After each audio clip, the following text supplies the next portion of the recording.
राधे श्री विनोद जी। जी राधे राधे। अच्छा, आप ये, हाँ, आप एक बात बताइए, ये वृद्धाश्रम का चलन कब से है?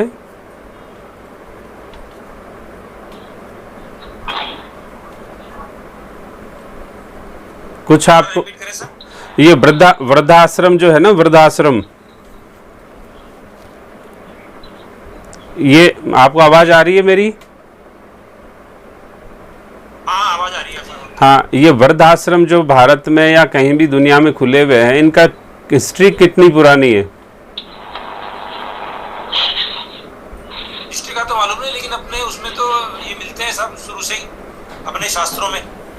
अच्छा, जरा उदाहरण दीजिए। नहीं, ये आश्रम मिलते हैं कि ये ब्रह्मचर्य आश्रम और ये जो चारों आश्रम जो वर्ण बताए ना, उस हिसाब से। नहीं नहीं नहीं नहीं, जो आश्रम और वानप्रस्थ आश्रम और संन्यास आश्रम, इस तरह से आश्रम। हाँ, चार ही आश्रम का अलग से कुछ नहीं आता। हाँ भाई, उसमें अपने शास्त्रोक्त जो आश्रम व्यवस्था है, उसमें तो वानप्रस्थी और सन्यासी है भाई। ब्रह्मचारी हो गए, गृहस्थी हो गए, वानप्रस्थी हो गए और सन्यासी हो गए। यही वर्णन आता है। हाँ, यही वर्णन आता है सर। लेकिन ये वृद्धाश्रम कहाँ से आ गया? नहीं, ये वृद्धाश्रम अपने यहाँ पर नहीं आया। ये वृद्धाश्रम तो की डेफिनेशन स्टार्ट हुई बाहर से, विदेशों से। हमारे यहाँ की व्यवस्था में नहीं है ये वृद्धाश्रम अलग से। जी, आजकल तो वृद्धाश्रम हिस्ट्री के बारे में अपन जी, हिस्ट्री का नॉलेज नहीं है साहब। हिस्ट्री के बारे में नहीं कह सकते कब से है। जी जी। लेकिन जब से मेरे ख्याल से यूरोप में चूंकि कल्चर वैसा ही है, तो अपन ये मान के चलते हैं कि जो उनके कल्चर में शुरू से ही होगा वहाँ पर। तो हम इसको समझ के माध्यम से ये समझ सकते हैं कि ये भारतीय कल्चर नहीं है। हाँ, निश्चित रूप से नहीं है। हम तो हमारी जानकारी के हिसाब से बता रहे हैं आपको। नहीं, वो हर इंसान की समझ ठीक है, भारतीयों की समझ पूरी ठीक होती है प्राय, उसमें कोई दिक्कत नहीं है। वो से हमारी व्यवस्था के अंदर नहीं है। जी जी। आपको पता है, ये वृद्धाश्रम में जो ये विचार है ना कि ज्ञानवान ही बड़ा होता है और उम्र वाले की कोई महत्वता नहीं है, इस विचार ने बहुत बड़ा रोल अदा किया है। नहीं, ये वृद्धाश्रम का सब्जेक्ट नहीं हुआ ये।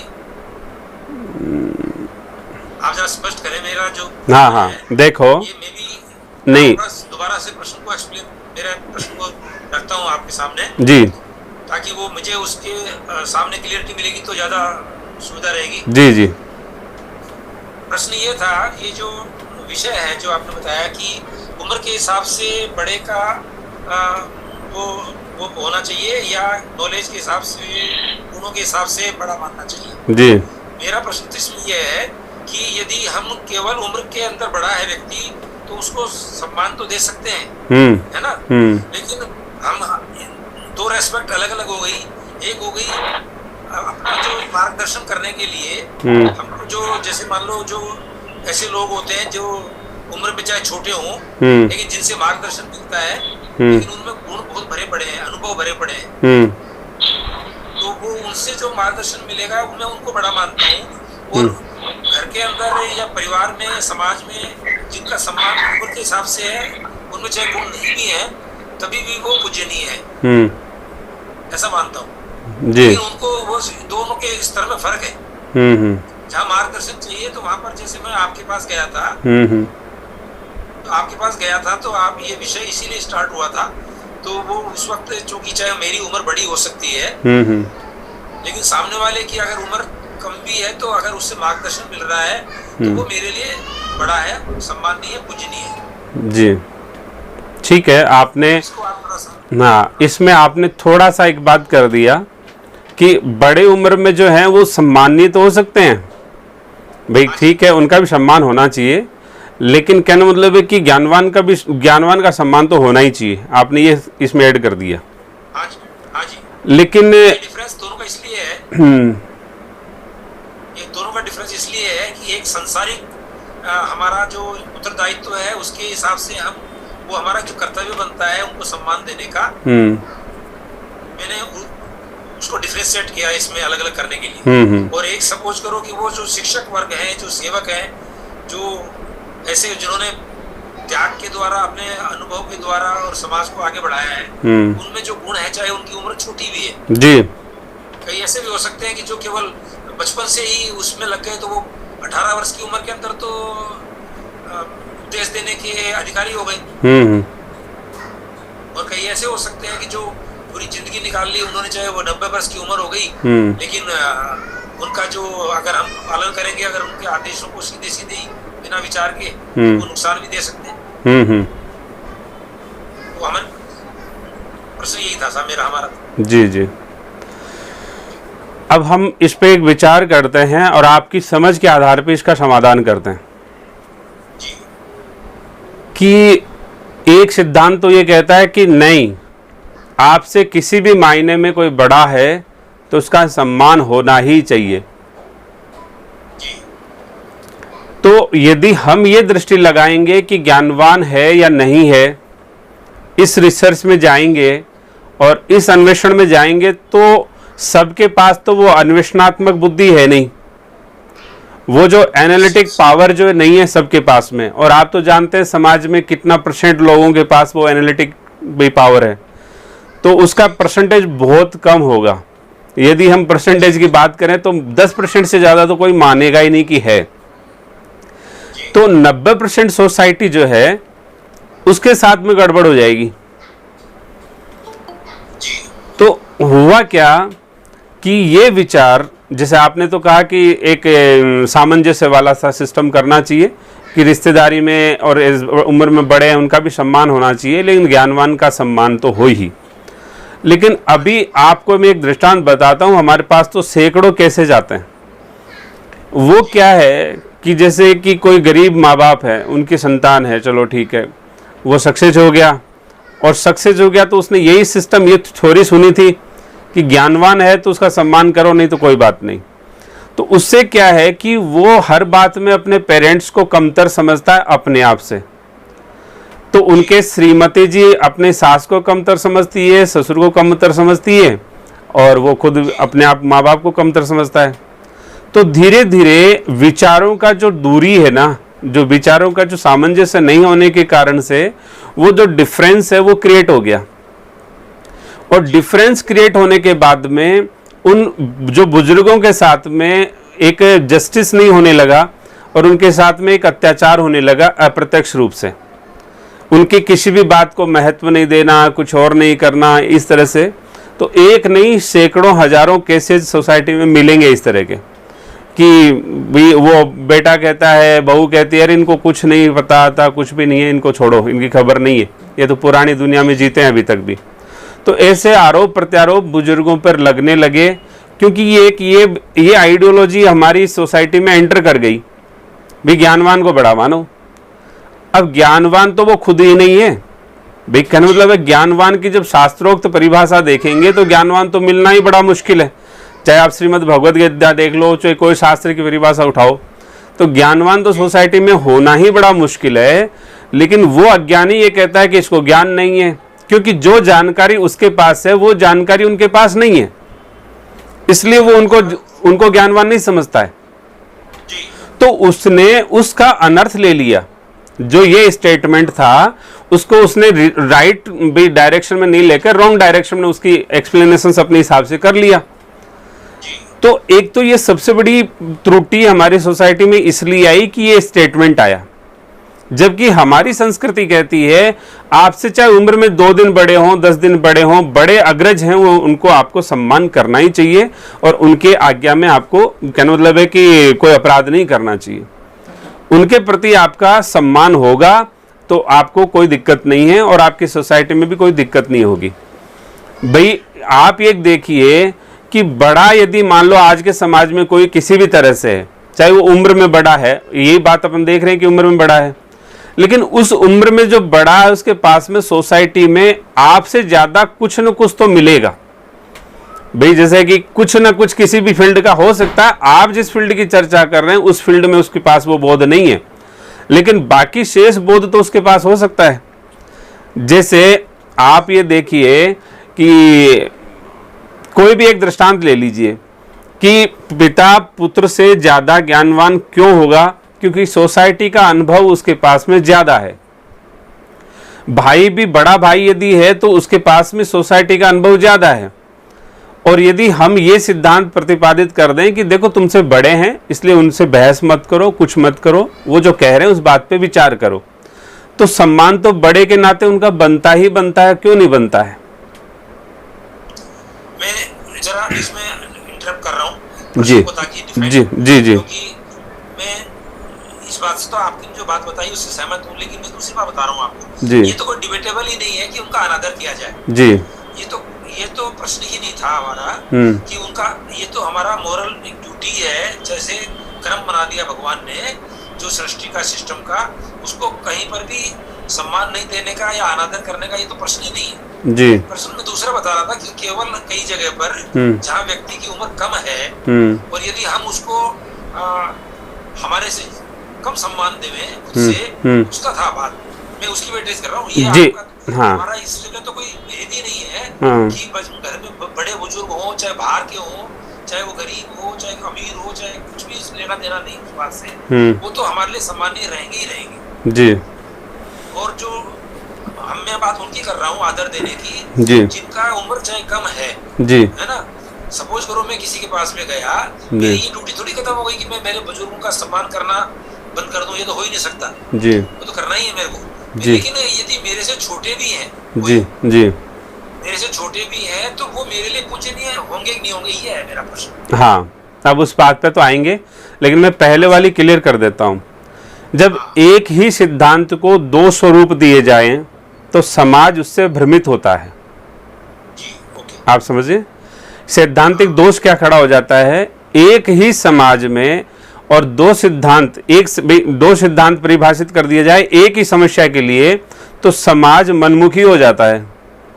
समाज उसको अपने अर्थ में, अपने स्वार्थ के हिसाब से तोलने लगता है। आप बात समझ रहे हैं ना मेरी?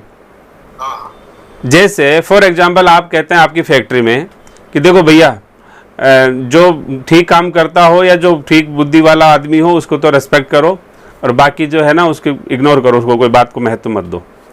तो ये एक ठीक है, आपकी मैनेजमेंट की स्टाइल ठीक है, कोई बात नहीं भी। जिसके पास स्किल्स उसका यूज हो रहा है और मान लो वो अच्छा है, आपके लिए बेनिफिशियल है, तो उसको आपको कैसे ट्रीट करना चाहिए इसके लिए शास्त्र में अलग से विज्ञान और विधान दिया हुआ है। लेकिन वो विज्ञान नहीं दे करके आप एक ही सिद्धांत के माध्यम से दोनों प्रोफाइल्स को आप तोलने की कोशिश करते हैं तो समाज में विकृति बनती है नई। अब उस विकृति का प्रत्यक्ष प्रमाण मैं आपको बताता हूं। आज हजारों, लाखों, करोड़ों लोग हैं जो वृद्धाश्रम में रह ही रहे ना, जबकि भारतीय सनातनी वैदिक परंपरा के अंदर वृद्धाश्रम नाम की कोई व्यवस्था नहीं थी कभी भी। आज हमारे अनाथालय भी हैं, माता पिता दोनों होते हुए भी अनाथालय में बच्चे घूम रहे हैं, जबकि भारतीय सनातन संस्कृति में अनाथालय की कोई व्यवस्था नहीं थी। इसी तरह से हमारे यहाँ पे ये जो माताओं बहनों के लिए भी अलग अलग ये जो हाउसेस खुल गए हैं जिनको अलग अलग नाम दे दिया गया लोगों ने, तो इस तरह से वहां भी प्रत्यक्षता विभाग नहीं था। तो ये जो सारे जो हमारे सामने जो एक प्रॉब्लम्स, नई प्रॉब्लम्स आ गई हैं, इस प्रॉब्लम्स की मूल विजय ये सिद्धांत है। क्योंकि समाज ने क्या सोचा, समाज इसको अपने हिसाब से परिभाषित करने लगा कि नहीं ठीक है कोई बात नहीं, क्योंकि वो कहीं ना कहीं से तो नेग्लेक्टेड है ही ना भाई, कहीं ना कहीं से तो उपेक्षित हुए हैं। और उपेक्षित हुए से उसकी वजह क्या है? जब अपन गहराई में चिंतन करेंगे तो उसकी वजह भले ये है। मेरे ख्याल से बना जी वजह तो शिक्षा की व्यवस्था जो हमारे जो इंग्लिश कल्चर वाली शिक्षा व्यवस्था आई ना वो है। हाँ, तो मैं आपकी बात सही ध्यान दिलाना चाह रहा हूं कि ये जो मैकोले जो षड्यंत्र शिक्षा है ना, ये पाश्चात्य दर्शन की तो फिलॉसफी है। पाश्चात्य दर्शन में उम्र से बड़ा नहीं माना जाता। वहां पे कहते हैं कि इसके पास क्या मटेरियल है जो आप ले सकते हो। वहां पे ज्ञान से बड़ा माना जाता है। ज्ञान को मतलब वहां तो अज्ञान ही होता है, ज्ञान होता नहीं। लेकिन कहने मतलब है वहां आपके लिए क्या बेनिफिशियल है, क्या आपकी भाई पूर्ति कर सकता है, क्या स्वार्थ पूरा कर सकता है कोई। यदि वो स्वार्थ पूरा कर सकता है समाज या व्यक्ति या संबंध, तो उसको बड़ा मानो, अन्यथा उसको बड़ा मानने की जरूरत नहीं है। ये पूरा विशुद्ध पाश्चात्य दर्शन है। तो ये पाश्चात्य दर्शन जो है उसने हमारे सोसाइटी में प्रवेश किया षड्यंत्र शिक्षा के माध्यम से। ये कहने का मतलब है इसकी हिस्ट्री ज्यादा बड़ी नहीं है, 125-150 साल की हिस्ट्री है। यवन काल में भी ये विचारधारा, ये विकृति नहीं आई थी समाज में। आप इतिहास उठाकर देखेंगे 16वीं सदी से पहले हमारे यहाँ वृद्धाश्रम नहीं थे, वहां पे उस समय भी अनाथालय नहीं थे। लेकिन जैसे ही अंग्रेजों ने, पाश्चात्य दर्शन ने ये फिलॉसफी दे दी कि ज्ञानवान को बड़ा मानो, क्योंकि ये हमारे रिचुअल्स का बहुत स्ट्रांग पॉइंट था। क्योंकि बच्चा क्या करता था कि माँ बाप चाहे कैसे भी हैं, वो मान लो गलत भी कह दिया माँ बाप, तो माँ बाप के अपोज नहीं जाता था, माँ बाप की बात को 100% फॉलो करता था, सम्मान देता था, रेस्पेक्ट करता था। क्योंकि उससे होगा क्या भाई, कम से कम खुद के स्वार्थ बस पूरे नहीं होंगे, इतनी सी बात हो सकती है। बाकी माँ बाप कभी भी किसी बच्चे के अहित की तो बात करते ही नहीं, ना अहित की कामना करते हैं। तो वो अपने हिसाब से, अपने अनुभव के हिसाब से आपको श्रेष्ठ ही मार्गदर्शन करने की कोशिश करेंगे। ये हो सकता है कि आपकी स्वतंत्रता का हनन हो जाए, ये हो सकता है कि आपको थोड़ा कंफर्ट नहीं लगे, है ना, वो बात तो हो सकती है। लेकिन जब आपने ये सिद्धांत प्रतिपादित कर दिया कि बड़ा बड़ा ही होता है, ज्ञानवान कुछ नहीं, उसको छोड़ो अलग साइड में, वो अलग विषय है। आपसे उम्र में बड़ा है, रिश्ते में बड़ा है, सम्मान में बड़ा है, तो बड़ा बड़ा है। आप समझ रहे बात को? जब बचपन से किसी को यही संस्कार दिए जाएंगे कि बड़ा बड़ा है भाई, अब तुमसे बड़ा है कोई बात नहीं है, अब इतनी सी बात है वो कोई गलत बात कह रहा है, तुम्हारी समझ में नहीं आ रही है, तो ठीक है, तुम अपने जीवन में उसको अपनाने की कोशिश मत करो, बट उसका सम्मान करो। उस समय तुम मौन हो जाओ, बात मत करो। और बड़ों को हमारी बात बताने का, सिद्धांत समझाने का बहुत बड़ा विज्ञान सनातन के अंदर दिया हुआ है। यहां पे फिर एक प्रश्न और खड़ा हो जाता है ना, कि क्या बड़ों के अंदर फिर विकृति बनी रहे? भाई बड़े यदि गलत कह रहे हैं, कोई बात गलत है, तो क्या वो विकृति बनी रहेगी समाज और हमारे संबंधों में? बोले नहीं, बिल्कुल नहीं बनी रहेगी। बस आप बड़ों से बात मनवाने का, बड़ों की बात को समझाने का वो एक विज्ञान आप समझ लो। भाई आप अपने बड़ों को अपने विचार में सही दिशा में लाने का एक विधिवत विज्ञान है, उस विज्ञान को आप समझ लो तो समस्या नहीं रहेगी। भाई आपने बड़ों को फॉलो भी किया और बड़ों का अपमान भी नहीं हुआ। देखिए ये अभी तो बना जी, मैं आपको दोबारा बीच में टोक रहा हूँ जी, माफी चाहता हूँ। नहीं कोई बात। लेकिन मैं आगे बढ़ने से पहले एक बार इसको थोड़ा सा दोबारा से मेरे सामने प्रश्न जो आया है उसको आपके सामने रखना चाहता हूँ जी। ये अभी अपन जिस समस्या को लेके चल रहे हैं जी, अभी क्या हो गया, 3 स्टेज हो गई। अभी जो आने वाली जनरेशन है वो जी, मान लीजिए एक मैं हूँ, एक जी, मेरे बच्चे हैं और एक उनके बच्चे हैं जी। अब सवाल ये आ रहा है कि आप जो बता रहे हो कि वो ये अगर ये समझ ले में कि भाई ये वो तो क्या होता है ना, तो उनको बीच की जनरेशन समझना चाहती है, वो अगर उनका बेटा अगर वो सम्मान की बात तो छोड़ो, उनको बिहेव में ऐसे ट्रीट करता है जैसे वो बाप को भी नौकर समझता है जी, आप समझो जी। और हम व्यवस्था की बात वो कर रहे हैं जो हमारी सनातन संस्कृति की व्यवस्था है उसकी बात कर रहे हैं, उसमें हर व्यक्ति का आदर किया जाता है जी। अब तो उलझन यहाँ हो रही है इस चीज की, मान लीजिए कि यदि हम ये मान के चले कि अगर उस व्यवस्था से हम अपनी डिबेट से वो उस व्यवस्था को कैसे सुधार सकते हैं जी, तो थोड़ा सा उसको आप जैसे मान लीजिए, इसलिए बीच में टोका है मैंने कि ये मैं सपोज करो मैं महसूस करता हूँ, मैं आपकी बात से सहमत हूँ, बड़ों का सम्मान करना सीख जाए तो सारी चीज अपने आप अपनी ट्रैक पे आ जाएगी। ये नहीं है कि दो सिद्धांत अपनाएं, उसमें कोई सवाल नहीं है, डिबेट नहीं। सवाल ये है कि अभी ये सारी शिक्षा जो है वो हर घर को डैमेज कर रही है जी। ये जितनी भी शिक्षा है, मैकॉले डिस्ट्रॉय सेंटर है, इनका नाम अपने को रोजाना शिक्षा शिक्षा के केंद्र अभी क्या होगा, सम्माननीय जगह बता रखा है उनको बनने। जी कोई भी स्कूलें हैं जो कि इंग्लिश मीडियम की चलती हैं, उनका एक रेस्पेक्ट है कि सब मेरा बच्चा तो ऐसी स्कूल में पढ़ता है। जी तो हमको एक्चुअली उसके हिसाब से ही उसका उत्तर बताना पड़ेगा कि ये जो सेंटर है ये कल्चर डिस्ट्रॉय सेंटर है। जी तो जब तक ये इस तरह की चीज को जो अभी अपन बात कर रहे हैं प्रासंगिक तब बने जब वो वहां पर सुधार हो इस शिक्षा में। जी तो वहां तो उल्टा है सिस्टम। जी तो इसलिए ये मैं इसलिए बीच में रोक दिया मैंने, जरा जी माफी चाहता हूं। जी जी जी